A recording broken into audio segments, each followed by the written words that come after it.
آپ چاہتے ہیں کہ آپ کے لیے بھی معجزوں جیسی حقیقتیں واقع ہوں، تو پھر آپ توکل کرنا شروع کر دیں۔ جانتے ہیں کہ جو توکل ہے اس کے بعد معجزے حقیقت ہونے لگتے ہیں۔ جب آپ مسلسل دعا کرتے ہیں نا آسانی کی، تو آپ کو کیا لگتا ہے کہ اللہ جواب نہیں دیتا؟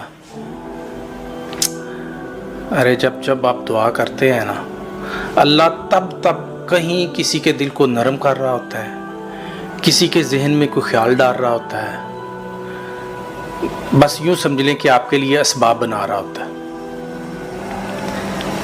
اور آپ کو یہ لگتا ہے کہ آپ کی دعائیں قبول نہیں ہو رہی، رائے گاں جا رہی ہیں۔